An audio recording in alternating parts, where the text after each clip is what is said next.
नमस्कार साथियों, आज हम बात करेंगे डीएपी हम घर पे कैसे बना सकते हैं। जैसे महंगे हम फर्टिलाइज़र लाते हैं, केमिकल खेती करते हैं, यूज़ करते हैं, तो उसकी जगह हम जैविक में क्या समाधान निकाल सकते हैं ताकि वो डीएपी से भी पावरफुल हो। तो हम जो आज ये समाधान जो निकाल रहे हैं ये डीएपी से भी 10 गुना पावरफुल होगा। इसका आपको खेती में कम से कम 3 बार उपयोग करना है। एक तो बुआई के समय आपको करना है, और एक 1-1.5 महीने बाद में करना है, और एक 30 लगभग 1.5-2 महीने, 2.25 महीने के आसपास करना है। 3 बार इसका प्रयोग करना है। आपको डीएपी 1 बोरी भी आपको नहीं डालनी पड़ेगी। पूर्ण रूप से ये जैविक है। तो इसके लिए हमें चाहिए, मैं 1 एकड़ का डोज बता रहा हूँ, 20 किलो सरसों की खली चाहिए। सरसों की खली यदि नहीं हो तो तिल की खली चलेगी। और 5 किलो हमें नमक चाहिए। ये जैसे हमने नमक चाहिए, 5 किलो खड़ा नमक हो गया, और 2 किलो चूना हो गया। चूना मतलब जो हम पोताई करते हैं घर में, वो चूना हो गया, जिसे हम कली के नाम से भी जानते हैं। तो 2 किलो कली हो गई, 5 किलो नमक हो गया, और 20 किलो खली हो गई। और एक हमें चाहिए आइटम, ये जीवन ऊर्जा, जिसे जैव रसायन के नाम से जाना जाता है। कुछ संस्थाएं हैं, जैविक संस्थाएं, जो जीवन ऊर्जा करके इसको बेचती है, जिसमें कई प्रकार के अर्क भी मिलाए जाते हैं। लेकिन ये कैसे बनाया जाता है मैं आपको बताऊँगा। तो जीवन ऊर्जा हो गया, या इसे जैव रसायन के नाम से भी जाना जाता है। ये जैव रसायन हो गया, खली हो गई, नमक हो गया, और चूना हो गया। अभी मैं आपको 1 एकड़ की डोज बता रहा हूँ। जैसे 200 लीटर का हमें ड्रम लेना है। सबसे पहले उसमें डालना है हमें नमक, सबसे पहले उसमें डालना है हमें 2 किलो चूना। फिर वो 2-3-4 घंटे तक उसे ठंडा होने दीजिए, क्योंकि चूना गर्म होता है, ये बुलबुले भाप निकालेगा। तो वो 2-3 घंटे ठंडा हो जाए। फिर उसमें डालना है 5 किलो नमक, और 5 किलो नमक डालने के बाद उसमें डालना है 20 किलो खली।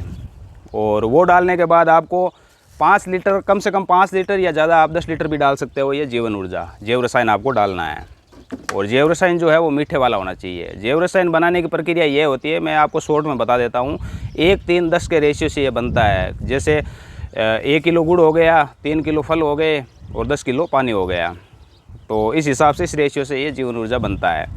तो ये मीठे फलों का ही बनाना है, यही इसमें काम आएगा। तो 20 किलो खली, 5 किलो नमक, 2 किलो चूना, और 5 लीटर या 10 लीटर हो गया अपना जैव रसायन। ये सब मिलाना है। सबसे पहले हमने चूना डाल दिया, फिर उसको ठंडा होने दिया, फिर इसमें 5 किलो हमने नमक डाल दिया, और फिर इसमें 20 किलो हमने खली डाल दी। इसके बाद हमें ये 5 लीटर 10 लीटर इसमें जैव रसायन डाल देना है। फिर इसको 1 दिन या 2 दिन के लिए छोड़ देना है। फिर ये 2 दिन के बाद में एकदम बनकर तैयार हो जाएगा। फिर आप इसको खेत में जो है अप्लाई कर सकते हो।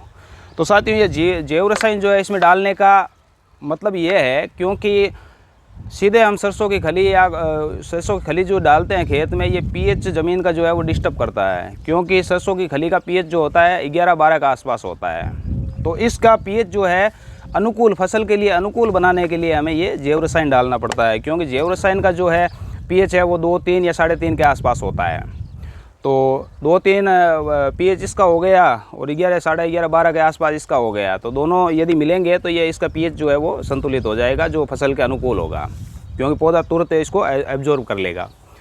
तो खली में अपना हो गया नाइट्रोजन, फास्फोरस, पोटाश। कुछ मात्रा नाइट्रोजन की है, मुख्य रूप से फास्फोरस और पोटाश इस खली में पाया जाता है। नमक में हो गया अपना सोडियम, और चूने में हो गया अपना कैल्शियम। और इसमें जो है जैव रसायन में जो है सभी प्रकार के एल्कोहल, सभी प्रकार के एल्कलाइन, सभी प्रकार के एसिड और एंजाइम्स मौजूद होते हैं। ये क्या करते हैं, ये खली में जो मौजूद पोषक तत्व है उनको अवेलेबल फॉर्म में कन्वर्ट करता है। इसलिए इसका बहुत मुख्य योगदान रहता है इसमें। ये फसल के लिए ग्लूकोज का काम करता है। जैव रसायन बहुत शानदार चीज़ है, ये आप घर पर बना सकते हो, इसमें ज़्यादा कोई कॉस्ट नहीं लगता है। तो ये आप तरबूज का भी बना सकते हो, कद्दू का भी बना सकते हो, चीकू का बना सकते हो, केले का बना सकते हो। जैसे यदि हम मीठा जैव रसायन बनाते हैं तो इसमें केवल मीठे ही फल होने चाहिए। तो इसका मैं आगे कोई विस्तार से आपको वीडियो के माध्यम से बताऊंगा कि जैव रसायन कैसे बनाते हैं। तो इस हिसाब से हमें ये लेना है, और फिर इसको खेत में 3 बार आपको अप्लाई करना है। कम से कम 2 बार तो आपको पक्का ही करना है।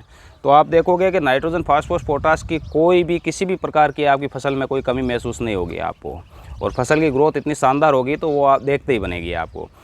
तो इस हिसाब से हमें घर पे ही डीएपी तैयार करके अपनी फसलों में यूज़ करना है। बाज़ार से हमें कुछ लाने की आवश्यकता नहीं है। ये छोटे मोटे कोई आइटम है जो बाज़ार से हमें लाना है, इनका कोई ज़्यादा कॉस्ट नहीं लगता है। क्योंकि डीएपी के लिए डीएपी के कट्टों के लिए हम कतार में खड़े रहते हैं।